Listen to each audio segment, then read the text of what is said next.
أعوذ بالله من الشيطان الرجيم. بسم الله الرحمن الرحيم. الحمد للہ رب العالمین والصلاة والسلام علی نبینا محمد وعلی آلہ وصحبہ اجمعین، اما بعد۔ آج اللہ کے فضل و کرم سے، اللہ کی توفیق سے، اللہ کی مدد سے ہم ہیں سورۃ الانعام کے ساتھ، آیت نمبر 63 کے ساتھ 63۔ اللہ رب العزت اس آیت میں مخاطب کر رہے ہیں نبی علیہ الصلوۃ والسلام کو کہ آپ شرک کرنے والوں سے پوچھیں کہ جب تم سمندر کی مشکلات میں گر جاتے ہو یا خشکی پہ رہتے ہوئے تمہارے اوپر مشکلات آتی ہیں، پھر تم کس کو پکارتے ہو؟ اللہ کو پکارتے ہو، اور اس وقت وعدہ کرتے ہو کہ اگر اللہ نے ہمیں اس مصیبت سے نجات دے دی تو پوری زندگی اللہ کا شکر ادا کرنے میں گزار دیں گے۔ لیکن جب تم ان مصائب سے محفوظ ہو جاتے ہو، پھر تم اللہ تعالیٰ کے ساتھ اوروں کو شریک کرتے ہو، اللہ تعالیٰ کے ساتھ ساتھ اوروں کی عبادت کرتے ہو، اللہ تعالیٰ کے ساتھ ساتھ اوروں سے دعائیں کرتے ہو۔ چنانچہ فرمایا قل، آپ کہہ دیں،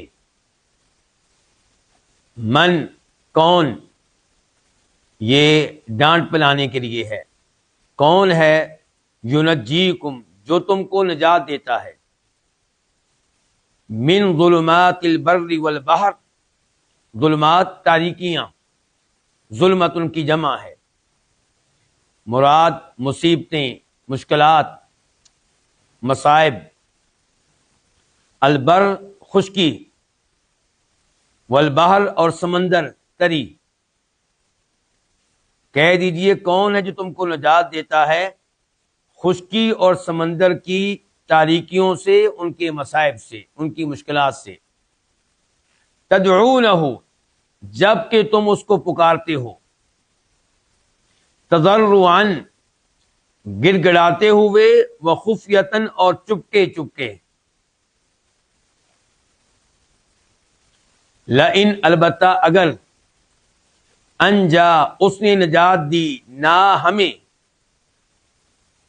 من ہادہ، اس سے، ان سے، ہادہ کی، ہادی جو اس میں اشارہ ہے، اشارہ کدھر ہے؟ ظلمات کی طرف۔ البتہ اگر اس نے ہمیں نجات دی، یعنی کہ اللہ نے، البتہ اگر اس نے ہمیں نجات دی، من ہادہ، ان تاریکیوں سے، ان مصائب سے، ان مشکلات سے، لنکونن، لام کا معنی کیا؟ البتہ، یقیناً، نکونن، ہم لازمی طور پہ ہو جائیں گے۔ لازمی کس کا معنی کیا میں نے؟ نون کا، نون تاکید کے لیے۔ البتہ ہم لازمی طور پہ ہو جائیں گے، من الشاکرین، شکر ادا کرنے والوں میں سے۔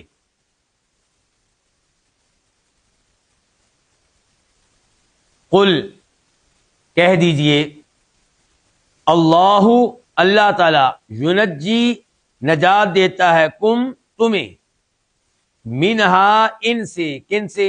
ان تاریکیوں سے، ان مصائب سے، ان مشکلات سے۔ وَمِن كُلِّ كَرْبٍ، اور ہر غم سے، ہر بے قراری سے۔ کرب کا معنی غم، بے قراری، پریشانی۔ ثم، پھر، انتم، تم، تشرکون، شریک کرتے ہو، یعنی کہ شریک کرتے ہو اللہ تعالیٰ کے ساتھ اوروں کو۔ تو اللہ رب العزت نے ان دو آیتوں میں نبی علیہ الصلوۃ والسلام کو حکم دیا کہ آپ ان سے پوچھیں، اور اس سوال کا مطلب معلومات لینا نہیں ہے، سوال کا مطلب ان کو ڈانٹ پلانا ہے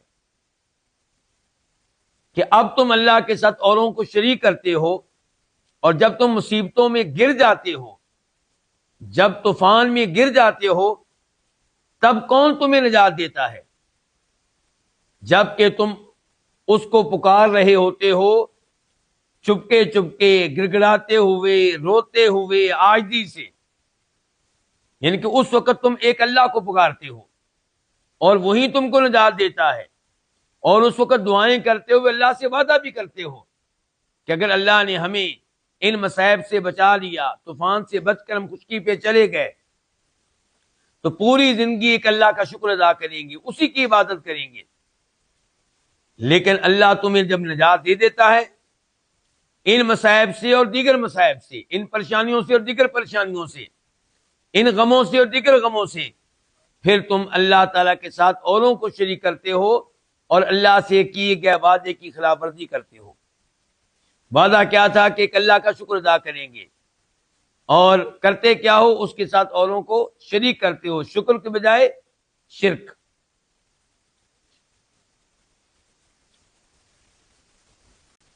آیت نمبر 65 قل، آپ کہہ دیں، تو کہہ دے، هو القادر، وہی قدرت رکھنے والا ہے، علی، اس بات پہ، ان، یہ کہ، یبعث، بھیجے، علیکم، تمہارے اوپر، عذابن، کوئی عذاب، من فوقکم، تمہارے اوپر سے، او، یا، من تحت ارجلکم، تمہارے پاؤں کے نیچے سے۔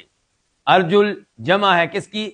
رجلن کی، پاؤں کو کہتے ہیں، اور تحت کا معنی کیا؟ نیچے، یا تمہارے پاؤں کے نیچے سے، او، یا، یلبسکم شیعان، شیعان یہ جمع ہے شیعاتن کی، شیعاتن ایک گروہ، شیعان کئی گروہ، یلبسا گتھم گتھا کر دے، خلط ملط کر دے، کم تمہیں، او یلبسکم شیعا، یا تمہیں کئی گروہ بنا کر وہ گتھم گتھا کر دے، وَيُذِيقَ، اور وہ چکھائے، ادا کا یذیقو، وہ چکھائے، کون؟ اللہ تعالیٰ، بعضکم، تم میں سے بعض کو، بأس بعض، بعض کی لڑائی کا مزہ، بعض کا معنی کیا؟ لڑائی۔ انظر، تو دیکھ، کیفا، کیسے، نصرف، ہم پھیر پھیر کر بیان کرتے ہیں، الآیات، ایتیں، نشانیاں، لعلہم، لعل، تاکہ، ہم، وہ، یفقہون، سمجھ جائیں۔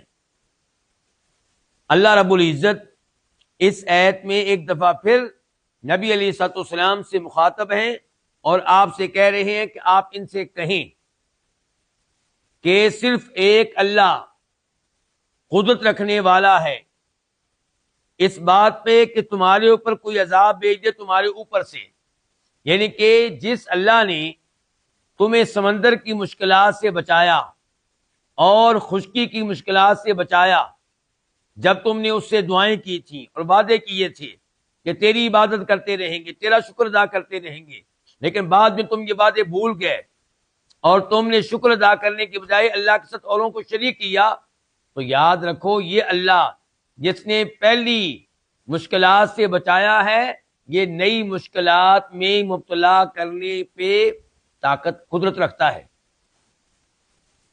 ایسا نہیں ہے کہ اب آئندہ کوئی مصیبت نہیں آئے گی، بلکہ وہ نئی مصیبتوں میں تمہیں مبتلا کر سکتا ہے، وہ تمہارے اوپر عذاب دے سکتا ہے تمہارے اوپر سے، مثال کے طور پہ بارش جو عذاب بن کر آئے، مثال کے طور پہ آسمانی بجلی، مثال کے طور پہ آندھی، تو اللہ تعالیٰ کئی طرح کے عذاب بھیج سکتا ہے تمہارے اوپر، تم پہ، تمہارے اوپر سے، اوپر کی جانب سے، او من تحت ارجلکم، یا وہ کوئی عذاب بھیج سکتا ہے تمہارے نیچے سے، مثال کے طور پہ زلزلہ، مثال کے طور پہ تمہیں پانی میں غرق کر دے، مثال کے طور پہ تمہیں زمین میں دھنسا دے،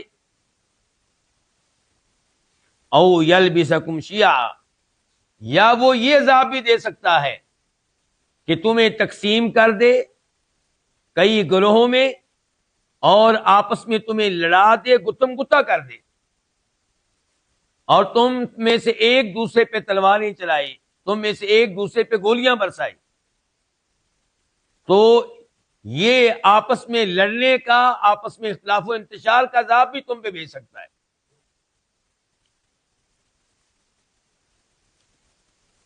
اس آیت کے تعلق سے ایک تو یہ حدیث آپ کے سامنے رکھنا چاہوں گا جسے امام بخاری رحمہ اللہ روایت کرتے ہیں کہ جناب جابر بن عبداللہ کہتے ہیں کہ جب یہ آیت نازل ہوئی تو نبی علیہ الصلوۃ والسلام نے کہا کہ قل هو القادر علی ان یبعث علیکم عذابا من فوقکم، جس کا ترجمہ یہ ہے کہ اللہ تعالی جس نے تمہیں مصیبتوں سے بچایا ہے وہ قدرت رکھتا ہے کہ تم پہ اوپر کی جانب سے کوئی عذاب بھیجے۔ تو آپ نے کہا اعوذ بوجہک، اے اللہ میں اوپر کی جانب سے آنے والے ہر عذاب سے بچنے کے لیے تیرے چہرے کی پناہ میں آتا ہوں۔ پھر یہ پڑھا او من تحت ارجلکم، کہ وہ اللہ اس بات کی طاقت رکھتا ہے کہ تمہارے اوپر کوئی عذاب تمہارے پاؤں کے نیچے سے بھیجے۔ تو اللہ کے نبی علیہ الصلوۃ والسلام نے اس کی تلاوت کرنے کے بعد کہا اعوذ بوجہک، کہ اے اللہ میں نیچے کی جانب سے آنے والے کسی قسم کے عذاب سے بچنے کے لیے اپنے آپ کو تیری پناہ میں دے رہا ہوں، تیرے چہرے کی پناہ میں دے رہا ہوں۔ او یلبسکم شیعا ویذیق بعضکم بأس بعض، پھر آپ نے یہ الفاظ پڑھے جس میں اللہ تعالیٰ کہہ رہے ہیں کہ اللہ اس بات کی قوت اور طاقت رکھتا ہے کہ تمہیں کئی گروہوں میں تقسیم کر کے آپس میں گتھم گتھا کر دے اور تم میں سے ایک دوسرے کو لڑائے اور ایک دوسرے کی لڑائی کا تمہیں مزہ چکھائے۔ یہ الفاظ پڑھنے کے بعد، ان الفاظ کی تلاوت کرنے کے بعد فرمایا نبی علیہ الصلوۃ والسلام نے ھذا ایسر و احمن، یہ تیسرا عذاب پہلے دو طرح کے عذابوں کے مقابلے میں ہلکا ہے اور آسان ہے۔ دوسری حدیث جو آپ کے سامنے اس آیت کی مناسبت سے رکھنا چاہوں گا، یہ وہ حدیث ہے جسے امام مسلم رحمہ اللہ روایت کرتے ہیں جناب سعد بن ابی وقاص رضی اللہ تعالی عنہ سے۔ جناب سعد کہتے ہیں کہ نبی علیہ الصلوۃ والسلام مدینہ کے بالائی علاقے میں گئے ہوئے تھے، وہاں سے واپس آئے تو آپ بنی معاویہ کی مسجد کے پاس سے گزرے، مسجد میں داخل ہوئے، 2 رکعتیں ادا کی، ہم نے بھی نماز آپ کے ساتھ پڑھی، پھر آپ نے ایک طویل دعا کی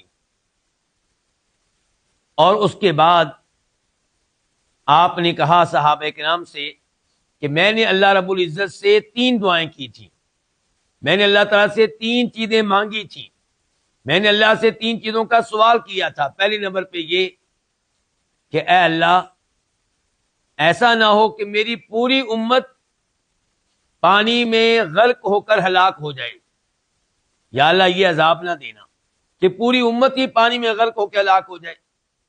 تو اللہ نے میری یہ دعا قبول کر دی۔ پھر میں نے یہ دعا کی کہ اللہ ایسا نہ ہو کہ میری پوری امت قحط سالی میں بھوک میں مبتلا ہو کر ہلاک ہو جائے، پوری کی پوری امت۔ تو اللہ تعالیٰ نے میری یہ دعا بھی سن لی، تو میری پوری امت قحط سالی میں مبتلا ہو جائے ایسا نہیں ہوگا۔ یہ ممکن ہے چند لوگ ہو جائیں، ایک قبیلہ ہو جائے، ایک شہر کے لوگ ہو جائیں، ایک ملک کے لوگ ہو جائیں، لیکن پوری امت اس انداز سے ہلاک ہو جائے تو ایسا نہیں ہوگا۔ تیسرے نمبر پہ میں نے اللہ سے درخواست کی کہ یا اللہ میری امت کو آپس میں اختلاف، انتشار، لڑائیوں، جھگڑوں سے بچانا۔ تو اللہ رب العزت نے میری یہ آخری دعا قبول نہیں کی۔ اس سے یہ بھی پتا چلا کہ اللہ رب العزت شہنشاہ ہے۔ نبی علیہ الصلوۃ والسلام کا مقام و مرتبہ بہت بلند ہے، آپ تمام انسانوں میں سب سے افضل، سب سے اعلیٰ، سب سے مقدس، سب سے محترم ہیں، اللہ کے محبوب ہیں، اللہ کے بڑے پیارے ہیں، اللہ کے لیے آپ نے بڑی قربانیاں دی ہیں، اللہ کے دین کے لیے آپ نے بڑی آزمائشوں کو برداشت کیا ہے، لیکن اس سب کے باوجود آپ اللہ کے بندے ہیں، آپ رب نہیں ہیں۔ وہ شہنشاہ ہے جو دعائیں چاہے قبول کر لے، جو چاہے قبول نہ کرے۔ نبی علیہ الصلوۃ والسلام اپنے چچا ابو طالب کو کلمہ پڑھانا چاہتے تھے، پورا زور لگایا، پوری محنت کی، لیکن آپ کو اس معاملے میں کامیابی نہیں ملی۔ تو تمام امور کا مالک حقیقت میں اللہ رب العزت ہے، وہ جو چاہے سو کرے، مختار کل مشکل کشا، حاجت روا، غوث اعظم صرف اور صرف وہی ہے۔ اللہ رب العزت اس آیت کے آخری جملے میں فرماتے ہیں انظر، آپ دیکھیے کہ ہم کیسے اپنی آیتیں پھیر پھیر کر بیان کرتے ہیں، لوگوں کو توحید کی باتیں، ایمان کی باتیں پھیر پھیر کر بیان کرتے ہیں، کبھی اس اسلوب کے ساتھ، کبھی اس اسلوب کے ساتھ، کبھی اس انداز سے، کبھی اس انداز سے، کبھی اس مثال کے ذریعے سمجھاتے ہیں، کبھی اس مثال کے ذریعے سمجھاتے ہیں۔ کیوں؟ تاکہ لوگ سمجھ جائیں اور جہنم کی آگ سے بچ جائیں۔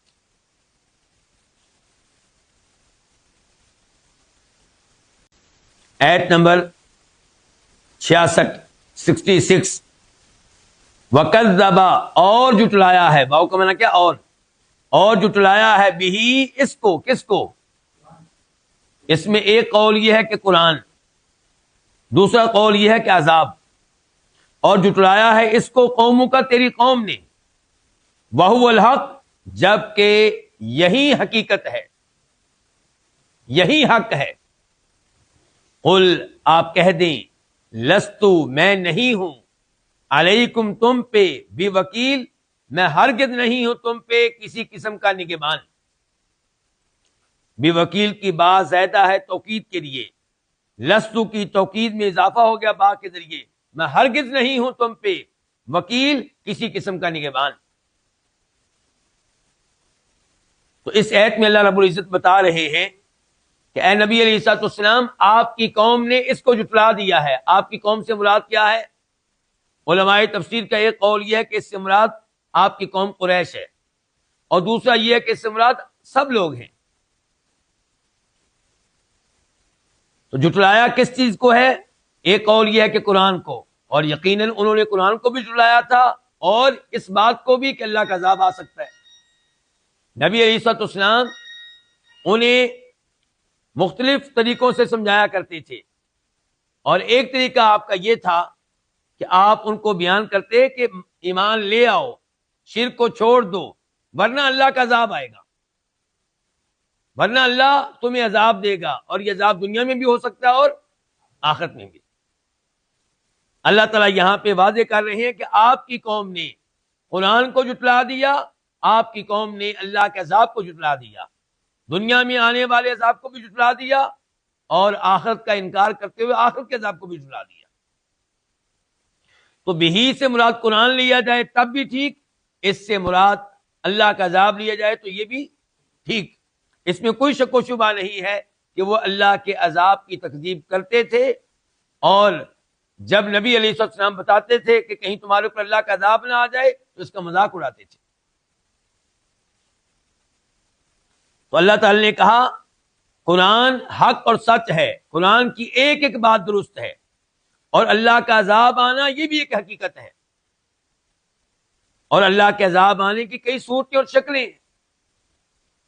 دنیا میں بھی اللہ عذاب میں لوگوں کو مبتلا کرتا ہے، اور آخرت میں بھی کئی لوگوں کو عذاب ہوگا۔ اللہ ہمیں دنیاوی عذاب سے بھی محفوظ رکھے اور اخروی عذاب سے بھی محفوظ رکھے۔ قل، آپ کہہ دیں، میں تمہارے اوپر ہرگز نگہبان نہیں ہوں۔ اس جملے کا پہلے جملے کے ساتھ کیا تعلق ہے؟ یعنی کہ اگر آپ کی قوم نے قرآن کو جٹلایا ہے، عذاب کو جٹلایا ہے، تو آپ پریشان نہ ہوں، آپ ٹینشن نہ لیں، آپ ان کو بتا دیں کہ میں نے اللہ کا پیغام پہنچا دیا، میں نے قرآن کی ایک ایک آیت تم تک پہنچا دی، میں نے اللہ کے عذاب کے بارے میں وارننگ تمہیں دے دی، میں نے اپنا حق ادا کر دیا۔ اب تم جٹلاتے ہو، مذاق اڑاتے ہو، ایمان لانے کے لیے تیار نہیں ہو، تو مجھ سے یہ سوال نہیں ہوگا کہ یہ ایمان کیوں نہیں لائے۔ مجھ سے سوال کیا جائے گا تبلیغ کرنے کے بارے میں، دعوت دینے کے بارے میں، وارننگ دینے کے بارے میں، اور میں نے اس کا حق ادا کر دیا ہے۔ آیت نمبر 67 لِكُلِّ نَبَإٍ مُسْتَقَرٌ، لِكُلِّ یہ دو الفاظ ہیں، لام الگ ہے، کلی الگ ہے۔ لام کا معنی کیا ہوتا ہے؟ کہ لیے، کے واسطے، کل ہر ایک، لِكُلِّ نَبَإٍ، نَبَإٍ کا مطلب کیا؟ خبر، اہم خبر، وہ خبر جس کی اہمیت ہو۔ لِكُلِّ نَبَإٍ، ہر خبر کے لیے مستقر، ایک وقت مقررہ ہے۔ وَسَوْفَ، اور ان قریب، تعلمون، تم جان لو گے۔ کیا تفسیر ہے اس آیت کی؟ اس آیت کی تفسیر یہ ہے کہ تم اللہ تعالی کے عذاب کو جٹلاتے ہو، تم آخرت کا انکار کرتے ہو، تم یہ کہتے ہو کہ جو مر گیا اس کی کہانی ختم، مرنے والا جب مٹی مٹی ہو جائے گا، ریزہ ریزہ ہو جائے گا، اسے دوبارہ اٹھایا نہیں جائے گا۔ بڑی دیر سے ایسی وارننگ دی جا رہی ہے، کبھی ہم نے نہیں دیکھا کوئی مردہ زندہ ہوا ہو، نہ ہمارے دادا جی زندہ ہوئے، نہ پردادا زندہ ہوا، نہ ان سے اوپر ہمارے باؤ اجداد زندہ ہوئے۔ تو اللہ تعالی نے کہا کہ آپ ان لوگوں سے کہہ دیں لِكُلِّ نَبَإٍ مُسْتَقَرٍ، ہر خبر کا ایک وقت مقررہ ہے، ہر بات پوری ہوگی اپنے وقت پہ۔ اللہ نے یہ نہیں کہا تھا کہ آخرت واقع ہوگی، میدان حشر قائم ہوگا فوری طور پہ 50 سال کے بعد یا 100 سال کے بعد، لیکن اس میں کوئی شک و شبہ نہیں ہے کہ یہ دنیا ساری ختم ہو جائے گی اور پھر لوگوں کو دوبارہ سے اٹھایا جائے گا، حشر قائم ہوگا، حساب کتاب ہوگا۔ وَسَوْفَ تَعْلَمُونَ، اور جب تمہیں اٹھایا جائے گا تمہیں پتہ چل جائے گا، ان قریب تمہاری آنکھیں کھل جائیں گی، جس چیز کو جٹلاتے ہو اس پہ تمہیں یقین ہو جائے گا۔ آیت نمبر 68 وَإِذَا، اور جب رَأَيْتَ تو دیکھے الذین ان لوگوں کو یخوضون جو بحث کرتے ہیں فی آیاتنا ہماری آیتوں کے بارے میں، آیات جمع ہے آیتن کی، جن کے فضول بحث کرتے ہیں ہماری آیتوں کے بارے میں، فَأَعْرِضْ تو آپ اعراض کریں، آپ کنارہ کریں، عنہم ان سے، حتیٰ یہاں تک کہ یخوضوا وہ مشغول ہو جائیں، فی حدیث غیرہ اس کے علاوہ کسی اور گفتگو میں، کسی اور کلام میں، حدیث گفتگو کلام، وَإِمَّا اور اگر يُنْسِيَنَّ بلا دے کا تجھے آپ کو الشیطان شیطان، فلا پس نہ تقعد آپ بیٹھے، بعد ذکر یاد آنے کے بعد، مع القوم الظالمین ان ظالم لوگوں کے ساتھ، الظالمین جمع ہے ظالمن کی۔ اللہ رب العزت اس آیت میں وعدے کر رہے ہیں کہ کسی ایسی مجلس میں بیٹھنے کی اجازت نہیں ہے جس مجلس میں قرآن کی آیتوں کی تکذیب کی جا رہی ہو، ان کا مذاق اڑایا جا رہا ہو، ان کا انکار کیا جا رہا ہو، ان کے خلاف باتیں کی جا رہی ہوں، کفریہ باتیں ہو رہی ہوں، شرک پہ مبنی باتیں ہو رہی ہوں، ایسی مجلس میں بیٹھنے کی اجازت نہیں ہے۔ موجودہ زمانے میں ہمارے بہت سے نوجوان نیٹ استعمال کرتے ہوئے، موبائل ہاتھ میں لیے ہوئے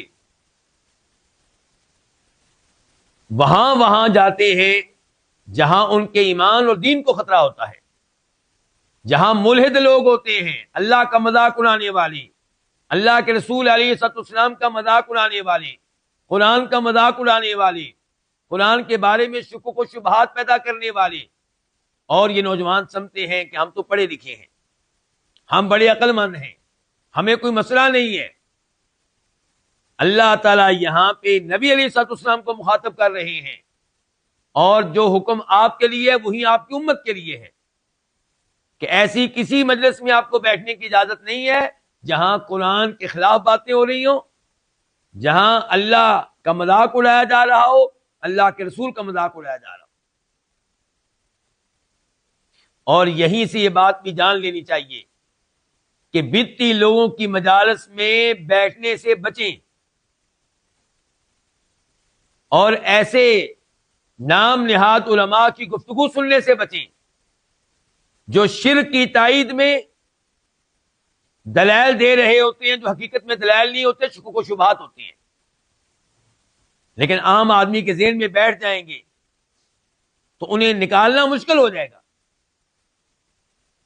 ایسے علماء کی گفتگو سننے سے اجتناب کریں جو بدعات کے حق میں دلائل دے رہے ہوتے ہیں، عید میلاد النبی علیہ الصلوۃ والسلام کے حق میں دلائل دے رہے ہوتے ہیں، جو محرم کے مہینے میں ہونے والی بدعات کے حق میں دلائل دے رہے ہوتے ہیں، ایسی مجلس میں بیٹھنے سے بچیں، ایسے علماء کی تقریر سننے سے بچیں جو احادیث کی قیمت کم کرنے کی کوشش کر رہے ہوتے ہیں، جو لوگوں کے دلوں میں احادیث کی محبت کو نکال رہے ہوتے ہیں، جو کہہ رہے ہوتے ہیں کہ قرآن ہی کافی، احادیث کی ضرورت نہیں ہے، جو احادیث کے بارے میں لوگوں کے دلوں میں شکوک و شبہات پیدا کر رہے ہوتے ہیں، آپ ان کی تقریر کیوں سنتے ہیں؟ جاوید احمد غامدی کی تقریر آپ کیوں سنتے ہیں؟ آپ حمید الدین فراہی کی تفسیر کیوں پڑھتے ہیں؟ آپ امین آصر صلاحی کی تفسیر کیوں پڑھتے ہیں؟ آپ مولانا مودودی کی خلافت و ملوکیت نامی کتاب جو صحابہ کرام کے خلاف ہے وہ کیوں پڑھتے ہیں؟ جبکہ آپ عالم دین بھی نہیں ہیں، بلکہ دین کے طالب علم بھی نہیں ہیں آپ، جبکہ دین کے طالب علموں کو بھی ایسی کتابوں سے دور رہنا چاہیے۔ ایسی کتابیں وہ پڑھ سکتا ہے جو پختہ عالم دین ہے اور وہ یہ کتابیں پڑھ کے ان میں موجود شکوک و شبہات کا جواب دینا چاہتا ہے۔ بدعتی لوگوں کی مجالس میں وہ جا سکتا ہے جس کے پاس علم ہے اور وہاں جا کے انکار کرنا چاہتا ہے، اس عالم دین سے مناظرہ کرنا چاہتا ہے، اسے لاجواب کرنا چاہتا ہے اور علم بھی موجود ہے۔ افسوس کہ آج کے نوجوانوں نے یہ سوچ کر کہ ہم تعلیم یافتہ ہیں، اس ایت پہ عمل کرنا چھوڑ دیا، اس ایت کی خلاف ورزی کر رہے ہیں، اسی لیے تیزی سے الحاد پھیل رہا ہے، انکار حدیث کا فتنہ پھیل رہا ہے، بدعات پھیل رہی ہیں، شرک پھیل رہا ہے۔ وَإِذَا رَأَيْتَ الَّذِينَ، اور جب آپ دیکھیں ان لوگوں کو یخوضون جو بحث کرتے ہیں، یعنی کہ فضول بحث، فی آیاتنا ہماری آیتوں کے بارے میں، ایک ہے وہ بحث و مباحثہ جس کا مقصد قرآن کو سمجھنا ہے، عزت کے ساتھ، احترام کے ساتھ، یہ جانتے ہوئے کہ میرے رب کا کلام ہے، وہ قرآن کریم کی آیات سیکھنے کے لیے آپس میں مل بیٹھتے ہیں، یہ تو صحابہ کرام کا طریقہ ہے۔ ایسی مجلس کے اوپر رب کی رحمتیں نازل ہوتی ہیں، لیکن ایک ہے بیٹھنے کا مقصد قرآن کے بارے میں لوگوں کے دلوں میں شکوک و شبہات پیدا کرنا، قرآن کی آیتوں کی تکذیب کرنا، اور یہ ظاہر کرنا کہ نعوذ باللہ ایک آیت دوسری آیت سے ٹکراتی ہے۔ تو یہ مجالس جو ہیں فتنہ ہیں، ایسی مجالس میں بالکل نہیں بیٹھنا چاہیے۔ فرمایا فَأَعْرِضْ عَنْهُمْ، آپ ایسے لوگوں سے اعراض کیجیے، حَتَّى يَخُوضُوا فِي حَدِيثٍ غَيْرِهِ، یہاں تک کہ وہ مشغول ہوں کسی اور کلام میں، غیری اس کلام کے علاوہ۔ اگر کسی اور موضوع پہ گفتگو ہو رہی ہے اور آپ کو ان کے ساتھ بیٹھنا پڑ جائے تو اس میں پھر آپ بیٹھ سکتے ہیں، مثال کے طور پہ دنیاوی امور میں گفتگو ہو رہی ہے تو ایسے معاملے کے لیے اگر کبھی بیٹھنا پڑ جائے تو آپ بیٹھ سکتے ہیں، ورنہ حقیقت میں تو ایسے لوگوں سے عام آدمی کو بالکل ہی دور رہنا چاہیے۔ اللہ تعالی نے دوسری جگہ پہ فرمایا انکم اذا مثلہم، جب تم ایسے لوگوں کی مجلس میں بیٹھو گے تو پھر تمہارا حکم وہی ہوگا جو ان کا حکم ہے۔ وَإِمَّا يُنْسِيَنَّكَ الشَّيْطَانُ، اور اگر شیطان آپ کو بھلا دے، آپ ان کی مجلس میں بیٹھ جائیں اور اٹھنا یاد نہ آئے تو یاد آ جانے کے بعد مت بیٹھیں، جو ہی آپ کو یاد آ جائے کہ اللہ نے ان کی مجلس میں بیٹھنے سے منع کیا ہے، فوراً وہاں سے اٹھ جائیں آپ۔ فَلَا تَقْعُدْ بَعْدَ الذِّكْرَىٰ مَعَ الْقَوْمِ الظَّالِمِينَ، یہ ظالم لوگ ہیں۔ ظلم کس پہ کیا انہوں نے؟ اپنے اوپر، قرآن کی تکذیب کر کے، قرآن کا مذاق اڑا کے، قرآن کی آیتوں کا انکار کر کے یہ اپنے اوپر ظلم کر رہے ہیں۔ ایسے ظالموں کے ساتھ یاد آ جانے کے بعد آپ نے بیٹھنا نہیں ہے۔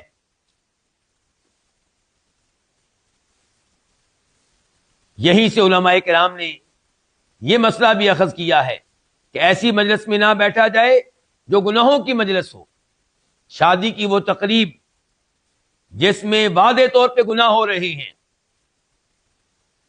موسیقی لگی ہوئی ہے، میوزک کی آواز گونج رہی ہے، جہاں پہ گناہ اپنے عروج پہ ہیں، وہ شادی کی مجلس ہو یا کوئی اور مجلس ہو، اس کا حصہ نہیں بننا چاہیے. وہاں وہ جائے جو ان کو منع کرنے کے لیے جائے، روکنے کے لیے جائے. لیکن خاموشی سے جا کر بیٹھ جانا اور یہ سوچنا کہ میں تو گناہ میں حصہ نہیں لے رہا، لیکن آپ کے سامنے گناہ ہو رہے ہیں، ایسی مجلس کا حصہ بننے سے بچیں. آیت نمبر 69 وما، اور نہیں ہے یہ ماں نافیہ، علی الذین، ان لوگوں پہ، یتقون، جو بچتے ہیں، من حسابہم، ان کے حساب میں سے، من شیئن، کچھ بھی، من زائدہ ہے توکید کے لیے، ولیکن، اور لیکن، ذکرا، نصیحت کرنا ہے، اور لیکن نصیحت ہے، لعلہم، تاکہ وہ، یتقون، بچ جائیں. اس آیت کا کیا مفہوم ہے؟ اس آیت کا ایک مطلب یہ ہے، ایک تفسیر یہ ہے کہ اللہ تعالیٰ کہہ رہے ہیں کہ وہ مسلمان،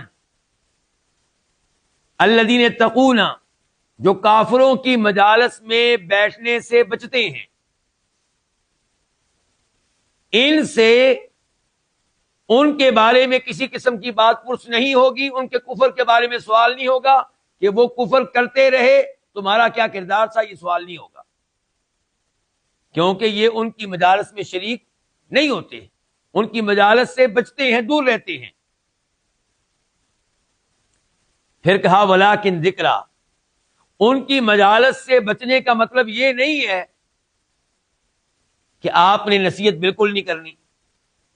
ان کی مجالس سے اجتناب کرنے کے باوجود ان لوگوں تک دین کا پیغام پہنچانا ہے، نصیحت ان کو کرنی ہے، الامر بالمعروف والنہی عن المنکر کا کام کرنا ہے،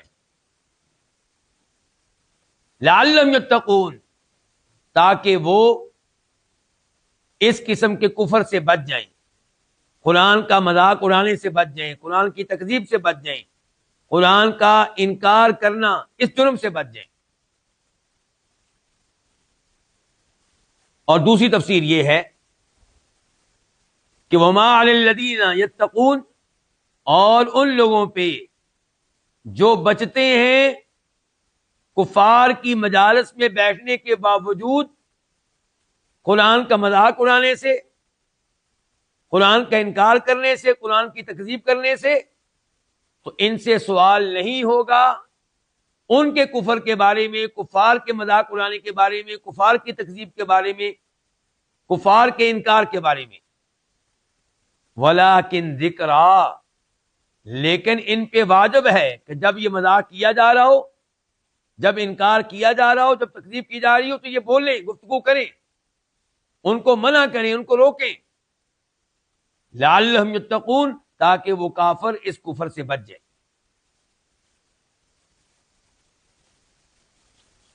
تو وما علی الذین، اور نہیں ہے ان لوگوں پر، یتقون، جو بچتے ہیں، کیا نہیں ہے، من شیء، ان کے اوپر کچھ بھی نہیں ہے، من حسابہم، ان کے حساب سے، ان کے حساب سے، کن کے حساب سے، کفار کے حساب کے بارے میں ان کے اوپر کچھ نہیں ہوگا. ولیکن ذکرا، لیکن یاد دہانی کرنا ہے، نصیحت کرنا ہے، لعلہم یتقون، تاکہ وہ کافر اس کفر سے بچ جائیں. آیت نمبر 70 وَذَرْ، یہ لفظ اصل میں کیا ہے، در، یعنی کہ را کے نیچے جو کسرہ ہے، جو زیر ہے، یہ اصل میں ملانے کے لیے، ورنہ بنیادی طور پہ لفظ کیا ہے، ذر. واؤ کا معنی اور ذر کا معنی کیا، تو چھوڑ دے، چھوڑ دینے کی نظر انداز کر دے. الذین، ان لوگوں کو، اتخذوا، جنہوں نے بنایا، دینہم، اپنے دین کو، لعباً، کھیل، ولہواً، اور تماشا، دل لگی، وغرتہم، اور غرت، دھوکہ دیا، دھوکے میں رکھا، ہم، ان کو، الحیات الدنیا، دنیاوی زندگی نے. وذکر، واو کا معنی اور، ذکر تو نصیحت کر، بہی اس کے ساتھ، کس کے ساتھ؟ اس قرآن کے ساتھ، ان تبصلا، ان یہ کہ تبصلا ہلاک کر دیا جائے، نفس کوئی نفس، کوئی انسان، کوئی جان، بما کسبت اس کی وجہ سے جو اس نے کمایا، ما مصدریہ ہے، با سببیہ، اس کی وجہ سے، اس کے سبب سے جو اس نے کمایا، وذکر بھی، اور آپ نصیحت کریں بھی اس قرآن کے ساتھ، اس خوف سے، یہاں پہ مقدر ہوگا ایک لفظ کیا؟ مخافتا، خشیاتا، اور آپ نصیحت کریں اس قرآن کے ساتھ اس خوف سے کہ ان تبصر نفس، کہ کسی نفس کو ہلاک کر دیا جائے، کسی جان کو ہلاک کر دیا جائے، بما کسبت اس عمل کی وجہ سے جو اس نے کمائے، ان اعمال کی وجہ سے جو اس نے کمائے، لیس لہا نہیں ہوگا، لہا اس کے لیے، کس کے لیے؟ اس نفس کے لیے، اس جان کے لیے، اس انسان کے لیے، من دون اللہ اللہ تعالیٰ کے علاوہ، ولی کسی قسم کا کوئی دوست، ولا شفیع اور نہ کسی قسم کا کوئی سفارشی، سفارش کرنے والا، وَإِنْ اور اگر، تعدل وہ بدلے میں دے، کل عدل ہر قسم کا بدلہ، وہ جان، وَإِنْ تعدل اور اگر فدیہ کے طور پہ دے، اگر وہ فدیہ کے طور پہ دے، کل عدل ہر قسم کا فدیہ، لا یؤخذ وہ نہیں لیا جائے گا، وہ فدیہ، وہ متبادل، وہ بدلہ نہیں لیا جائے گا، منہا اس نفس کی طرف سے، اس جان کی طرف سے، اس انسان کی طرف سے، اولئک الذین، اولئک یہی، الذین وہ لوگ ہیں، ابسلوا جن کو ہلاک کر دیا گیا، بما کسبوا اس وجہ سے جو انہوں نے کمائے، ان اعمال کی وجہ سے جو انہوں نے کیے، جو انہوں نے کمائے، لہم انہی کے لیے ہوگا، شراب پینا، من حمیم کھولتے ہوئے پانی سے، وعذاب اور عذاب ہوگا، علیم دردناک، بما کانوا یکفرون اس لیے کہ یہ کفر کیا کرتے تھے، یہ بھی ما مصدریہ ہے۔ اس ایت میں اللہ تعالیٰ حکم دے رہے ہیں نبی علیہ الصلوۃ والسلام کو، اور جو حکم اللہ نے آپ کو دیا وہی امت آپ کی امت کے لیے ہے، کہ بدر آپ چھوڑ دیں، نظر انداز کر دیں ان لوگوں کو جنہوں نے اپنے دین کو کھیل تماشا بنا لیا۔ اپنا دین مراد یہ کہ وہ دین جو ان کے لیے نازل ہوا، وہ دین جس پہ ان کو ایمان لانا چاہیے تھا، وہ دین جس پہ ان کو عمل کرنا چاہیے تھا، انہوں نے اس دین اسلام کو کھیل تماشا بنا لیا، یعنی کہ اس کا مذاق اڑاتے ہیں اور اس کے معاملے میں سنجیدہ نہیں ہے۔ انہوں نے ان کے دو جرائم بتائے گئے یہاں پہ، جن لوگوں کو نظر انداز کرنا ہے، چھوڑ دینا ہے، جن سے دور رہنا ہے، ان کے دو جرم ہیں۔ نمبر ایک، انہوں نے اپنے دین کو کھیل تماشا بنا لیا۔ نمبر دو، ان کو دنیاوی زندگی نے دھوکے میں مبتلا کر دیا، دنیاوی زندگی میں دل لگا کر بیٹھ گئے اور آخرت کو بھول گئے، قبر کی زندگی کو بھول گئے، روز قیامت جو سوال جواب ہوگا اس کو بھول گئے۔ تو آپ نمبر ایک کیا کریں؟ ان کو نظر انداز کر دیں، چھوڑ دیں، یعنی کہ ان سے دوستیاں نہ لگائیں، لیکن اس کے ساتھ ساتھ وذکر بھی، آپ ان لوگوں کو نصیحت کریں، بھی اس قرآن کے ساتھ نصیحت کیوں کرنی ہے؟ کہ کہیں ایسا نہ ہو کہ ان تبصر نفس کسی جان کو ہلاک کر دیا جائے، بما کسبت ان اعمال کی وجہ سے، ان جرائم کی وجہ سے جو اس جان نے کیے، جو اس نفس نے کیے، جو اس انسان نے کیے۔ تو آپ ان کو دنیا میں سمجھائیں، نصیحت کریں تاکہ یہ ان جرائم کو چھوڑ دیں اور ہلاکت اور تباہی و بربادی سے بچ جائیں، ورنہ جہنم کی آگ میں ہلاک ہوں گے۔ اور تب ان کو کوئی بچانے والا نہیں ہوگا، کوئی ایسا دوست نہیں ہوگا جس کی دوستی ان کے کام آئے، کسی کی شفاعت ان کے کام نہیں آئے گی، کیونکہ یہ کافر ہیں۔ جو کافر ہے اس کو روز قیامت کوئی بھی شفاعت فائدہ نہیں دے گی۔ عذاب سے بچنے کے لیے، ہلاکت سے بچنے کے لیے دو راستے ہو سکتے ہیں. ایک کیا، کوئی دوست مل جائے وہ بچا لے. دوسرا یہ ہے کہ کسی کی شفاعت اور سفارش کام آ جائے. اور تیسرا یہ کہ آپ کے پاس مال ہو اور آپ مال دے کر چھوٹ جائیں. دنیا میں یہی کام چلتا ہے. کسی قید سے بچنے کے لیے، جیل کی یعنی کہ جو آپ کو سزا سنائے گی اس سے بچنے کے لیے. آخرت میں اللہ تعالیٰ کہتے ہیں ایسا کچھ نہیں ہو سکے گا. وَإِن تَعْدِلْ كُلَّ عَدْلٍ، اگر آپ پوری دنیا معاوضے کے طور پہ پیش کریں. پہلی بات ہے آپ کے پاس وہاں ایک درہم بھی نہیں ہوگا، ایک دینار بھی نہیں ہوگا، ایک پیسہ بھی نہیں ہوگا.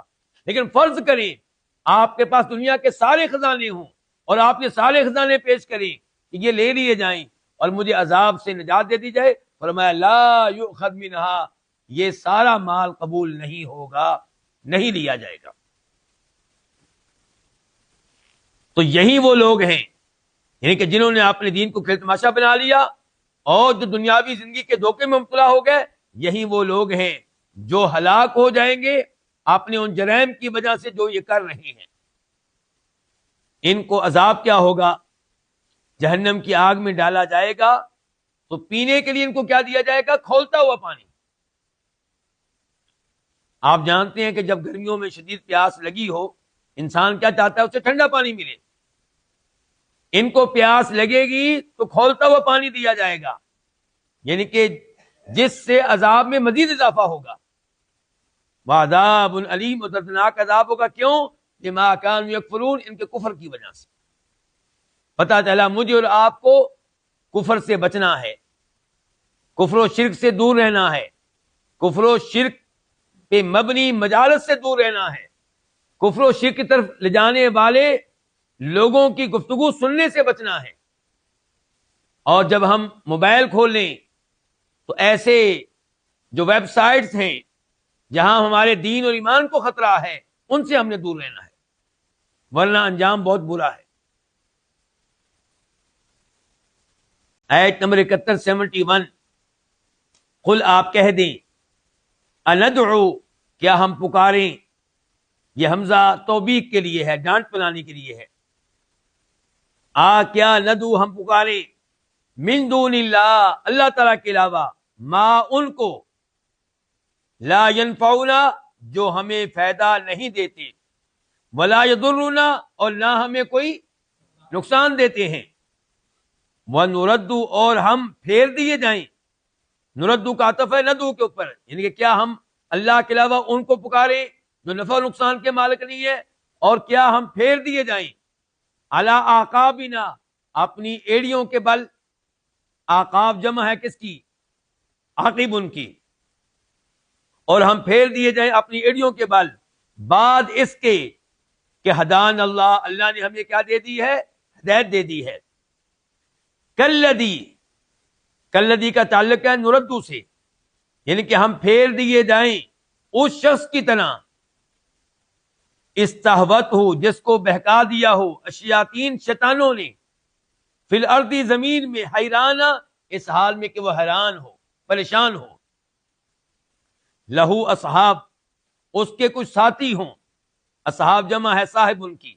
اس کے کچھ ساتھی ہوں یدعونہ، جو اس کو بلا رہے ہوں الی الہدی، سیدھے راستے کی طرف، ہدایت کی طرف.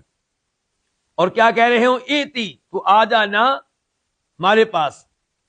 قل، آپ کہہ دیں، ان ہدی اللہ، بے شک اللہ تعالیٰ کی ہدایت ہی هو الہدی، وہی اصل ہدایت ہے.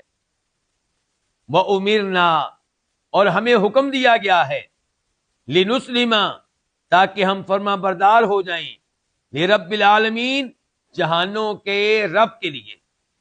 العالمین جمع ہے عالم کی، عالم ایک جہان، عالمین سب جہان، تمام جہان. اور رب وہ جو خالق ہو، مالک ہو، رازق ہو، سارے امور کی تدبیر کرنے والا ہو. یہاں پہ اللہ رب العزت نے نبی علیہ السلام کو حکم دیا کہ آپ ان لوگوں سے کہیں کہ ہمیں اللہ نے ہدایت دے دی، ہمیں اللہ نے توحید دے دی، ہمیں اللہ نے ایمان لانے کی توفیق بخش دی.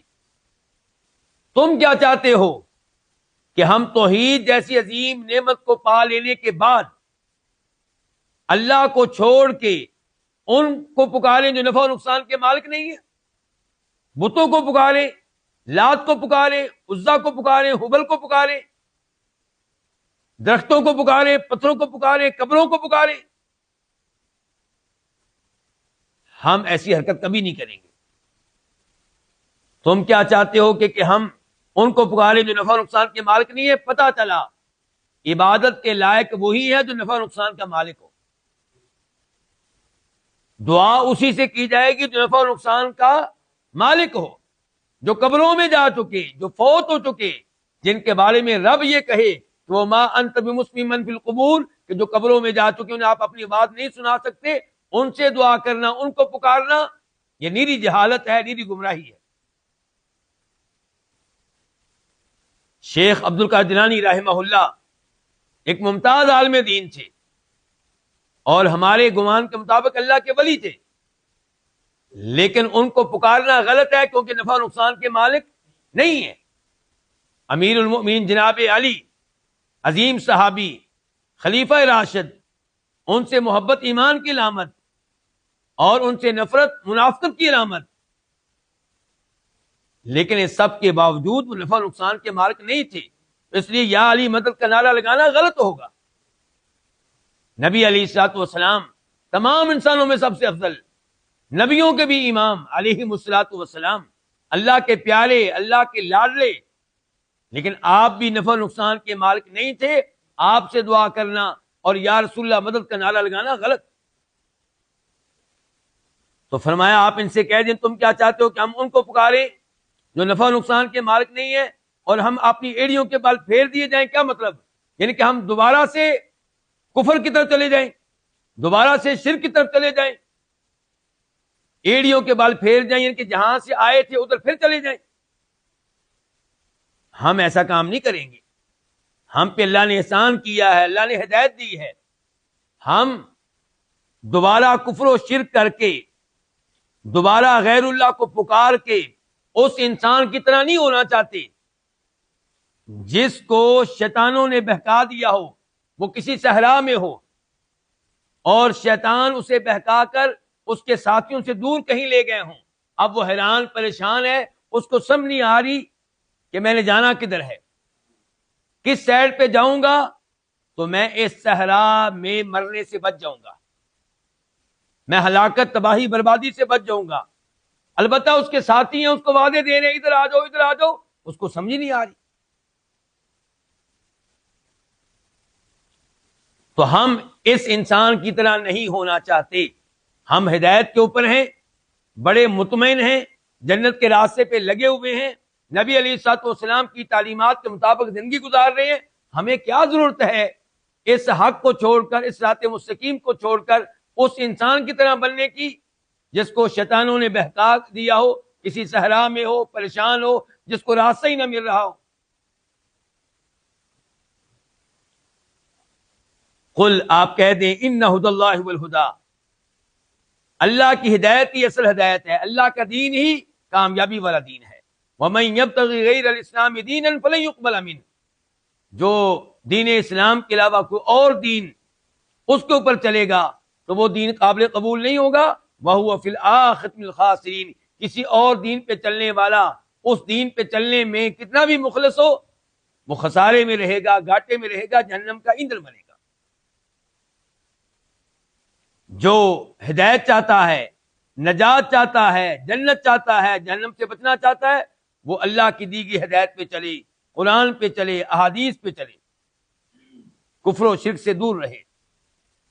وَأُمِرْنَا، ہمیں تو یہ حکم دیا گیا ہے کہ ہم رب العالمین کے فرما بردار بن جائیں، جو رب العالمین آرڈر دیتا چلا جائے وہ ہم مانتے چلے جائیں۔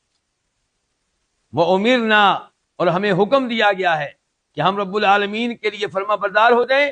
وَأَنْ أَقِيمُوا الصَّلَاةَ، اور ہمیں یہ حکم دیا گیا ہے کہ ہم کیا کریں، ہمیں حکم دیا گیا وَأَنْ، اور یہ کہ أَقِيمُوا الصَّلَاةَ، کہ تم نماز قائم کرو۔ وَاتَّقُوهُ، اور اس سے ڈرو، کس سے؟ اللہ سے، رب العالمین سے۔ وَهُوَ الَّذِي، اور وہی ہے وہ، الَّذِي إِلَيْهِ، جس کی طرف تحشرون، تمہیں اکٹھا کیا جائے گا، تمہیں جمع کیا جائے گا۔ تو اللہ رب العزت کا حکم ہے نماز قائم کرنا۔ یہاں پہ یہ نہیں کہا گیا نماز پڑھیں، کیا کہا گیا؟ نماز قائم کریں، یعنی کہ نماز قائم کرنی ہے، نماز کی شرائط کے مطابق، نماز کے ارکان کے مطابق، نماز کی شرائط یعنی کہ نماز کو نماز کے وقت پہ ادا کرنا ہے، قضا نہیں کرنا، وضو کر کے نماز ادا کرنی ہے، نماز کے لیے قبلہ رخ ہونا ہے، طہارت کا اہتمام کرنا ہے، اور پھر نماز کے ارکان کہ نماز میں رکوع کیا جائے، سجدہ کیا جائے، دو سجدوں کے درمیان اچھی طرح بیٹھا جائے، رکوع کے بعد اچھی طرح کھڑا ہوا جائے، اور پھر نماز قائم کی جائے، یعنی کہ مرد حضرات مسجد میں جا کر با جماعت لوگوں کے ساتھ مل کے نماز قائم کریں، نماز پڑھیں۔ فرمایا وَنَقِيمُ الصَّلَاةَ، اور یہ کہ تم نماز قائم کرو، وَتَقُولُ، اس سے ڈرو، کس سے؟ اللہ سے۔ اس سے یہ بھی اشارہ مل رہا ہے کہ جو اللہ سے ڈرنے والا ہوگا وہ نماز کو قائم کرنے والا ہوگا، اور جو یہ دعویٰ کرے کہ میں اللہ سے ڈرتا ہوں نماز قائم نہ کرے، اس کا دعویٰ زبانی دعویٰ ہے، حقیقت سے اس کا کوئی تعلق نہیں ہے۔ وَهُوَ الَّذِي إِلَيْهِ تُحْشَرُونَ، اور وہی ہے جس کی طرف تم اکٹھے کیے جاؤ گے۔ یہ وارننگ ہے کہ اس اللہ کے احکام مان لو، نمازیں قائم کرو، اس سے ڈرو، تقوی اختیار کرو۔ اور تقوی کا مطلب کیا ہوتا ہے کہ جو جو چیزیں اللہ نے فرض کی ہیں، واجب کی ہیں، ان پہ عمل کرو، جن کو حرام قرار دیا، ممنوع قرار دیا، ان سے دور رہو۔ اگر تم یہ کام نہیں کرو گے تو تمہیں معلوم ہونا چاہیے کہ تم اللہ سے بچ کر کہیں نہیں جا سکتے۔ تم مرنے کے بعد دوبارہ زندہ کیے جاؤ گے، تمہیں اٹھایا جائے گا، اللہ کے سامنے حاضر کیا جائے گا، حساب کتاب ہوگا۔ آج کے درس کی آخری آیت نمبر 73 73، وَهُوَ الَّذِي خَلَقَ السَّمَاوَاتِ وَالْأَرْضَ، اور وہی ہے جس نے، الذی جس نے، خلق السماوات پیدا کیا آسمانوں کو اور زمین کو بالحق کی، حق کے ساتھ، وَيَوْمَ يَقُولُ کن، اور جس دن وہ کہے گا کن، ہو جا، فَيَكُونُ، تو وہ ہو جائے گا۔ قَوْلُهُ الْحَقُّ، اس کا قول ہی حق ہے، اس کا کلام ہی حق ہے، کس کا؟ اللہ کا۔ وَلَهُ الْمُلْكُ، اور اسی کے لیے بادشاہت ہوگی، یوم، اس دن، ينفخ، جس دن پھونک ماری جائے گی، فی الصور، سور میں، عالم الغیب والشہادہ، وہ یعنی کہ یہاں مبتدا محذوف ہے ہوا، وہ عالم الغیب والشہادہ، غیب اور حاضر کو جاننے والا ہے، وہوا، اور وہی الحکیم، کمال حکمت والا ہے، الخبیر، نہایت باخبر ہے۔ اللہ رب العزت نے یہاں پہ بیان کیا کہ جس اللہ کے سامنے تم نے حاضر ہونا ہے، اس اللہ نے آسمان و زمین کو حق کے ساتھ پیدا کیا۔ کیا مطلب؟ آسمان و زمین کو فضول پیدا نہیں کیا، بے مقصد پیدا نہیں کیا، بغیر حکمت کے پیدا نہیں کیا، بے فائدہ پیدا نہیں کیا۔ آسمان و زمین کو پیدا کیا ہے، اس کے پیچھے کوئی حکمت ہے، کوئی مقصد ہے۔ آسمان و زمین کو پیدا کیا اور زمین کو لوگوں سے آباد کیا، لوگوں کے پاس اپنی شریعت بھیجی، اپنے نبیوں کو بھیجا، علیہ السلام، کتابیں نازل کی۔ اس کا مطلب یہ ہے کہ یہاں زمین پہ رہتے ہوئے اللہ کی تعلیمات کے مطابق زندگی گزارنی ہے، اور پھر دوبارہ زندہ کیا جائے گا، حساب کتاب ہوگا۔ اور وہی ہے جس نے آسمان و زمین کو پیدا کیا حق کے ساتھ۔ وَيَوْمَ يَقُولُ كُن فَيَكُونُ، یوما سے پہلے آپ کہہ سکتے ہیں اذکروا یوما یا اتقوا یوما، یاد کرو اس دن کو، تذکرہ کرو اس دن کا، ڈرو اس دن سے، جس دن یقول، اللہ تعالیٰ کہے گا کن، ہو جا، فیکون، تو وہ ہو جائے گا۔ یعنی کہ اللہ کے لیے لوگوں کو پیدا کرنا کچھ مشکل نہیں ہے۔ یہ گمان کرنے والوں کہ ہم تو مٹی ہو جائیں گے، ریزہ ریزہ ہو جائیں گے، ہمیں کیسے دوبارہ زندہ کیا جائے گا؟ اللہ نے کن کہنا ہے، بس اللہ نے کیا کہنا ہے؟ کن۔ اللہ کے کن کہنے سے میدان حشر قائم ہو جائے گا۔ قولہ الحق، اللہ کا کلام سچا ہے، قرآن کی ایک ایک بات سچی ہے، اور یہ بات بھی سچی ہے کہ تمہیں دوبارہ اٹھایا جائے گا، تمہارا حساب کتاب ہوگا، اور اسی کی بادشاہت ہوگی اس دن جس دن سور میں پھونکا جائے گا۔ سور میں کتنی بار پھونکا جائے گا؟ 2 بار۔ ایک بار پھونکا جائے گا تو سب چیزیں فنا ہو جائیں گی، ختم ہو جائیں گی، اور پھر دوبارہ سور میں پھونکا جائے گا، سارے مردے زندہ ہو جائیں گے، قبروں سے باہر نکل آئیں گے۔ تو اس دن بادشاہ صرف اللہ کی ہوگی، اور دنیا میں بھی حقیقت میں بادشاہت اللہ کی ہے، لیکن عارضی بادشاہت اللہ نے کئی انسانوں کو دے رکھی ہے، لیکن روز قیامت یہ عارضی، یہ مجازی بادشاہت بھی کسی کی نہیں ہوگی، ساری بادشاہت الف سے لے کے یہ تک اللہ تعالیٰ کی ہوگی۔ بلکہ اللہ تعالیٰ کہیں گے اس دن لمن الملک اليوم، بتاؤ آج کس کی بادشاہت ہے؟ کوئی بولے گا نہیں، پھر اللہ کی طرف سے آواز آئے گی، کیا؟ للہ الواحد القہار، ایک اللہ کی بادشاہت۔ اسی لیے کہا گیا مالک یوم الدین، وہ مالک ہے کس کا؟ روز جزا کا، کہ اس دن کسی کی عارضی بادشاہت بھی نہیں ہوگی۔ وَلَهُ الْمُلْكُ، اور اسی کی بادشاہت ہوگی اس دن جس دن سور میں پھونکا جائے گا۔ عالم الغیب والشہادہ، وہ حاضر اور غیب کو جاننے والا ہے۔ اس کا مطلب یہ ہے کہ تمہارے اعمال اس کے علم میں ہیں، تمہارے اعمال کا حساب کرے گا، تمہاری کوئی حرکت اس سے اوجل مخفی نہیں ہے۔ وَهُوَ الْحَكِيمُ، اور وہ کمال حکمت والا ہے۔ تمہیں پیدا کرنا، تمہارے پاس انبیاء کرام بھیجنا، آسمانی کتابیں نازل کرنا، اس کے پیچھے حکمتیں ہیں۔ تمہیں دوبارہ اٹھایا جائے گا، اس میں بھی حکمت ہے۔ حساب کتاب ہوگا، اس میں بھی حکمت ہے۔ اور اگر اللہ تعالیٰ لوگوں کو مار دے اور دوبارہ زندہ نہ کرے، حساب کتاب نہ کرے، اس کا مطلب یہ ہوگا کہ نعوذ باللہ اللہ نے انسانوں کو بغیر کسی حکمت کے پیدا کیا ہے۔ جو اللہ کی بات دنیا میں مانتے رہے ان کو کوئی فائدہ نہ ہوا، اور جو جرائم کرتے رہے، مومنوں کو قتل کرتے رہے، اللہ کی نافرمانیاں کرتے رہے، انہیں کوئی سزا نہ ملی۔ اللہ تعالیٰ اس سے پاک ہے۔ وَهُوَ الْحَكِيمُ، وہ کمال حکمت والا ہے۔ وہ یہ میدان سجائے گا، میدان حشر سجائے گا۔ الخبیر، وہ نہایت باخبر ہے، ایک ایک چیز اس کے علم میں ہے۔ اللہ تعالیٰ سے درخواست کرتے ہیں کہ اللہ تعالیٰ ہمیں اسی طرح قرآن حکیم کے ساتھ جوڑے رکھے اور ہمارے ایمان میں اضافہ فرمائے، ہمیں آخرت کی تیاری کرنے کی توفیق دے، اور ہمیں عذاب قبر، عذاب جہنم سے محفوظ رکھے۔ وآخر دعوانا الحمد للہ رب العالمین۔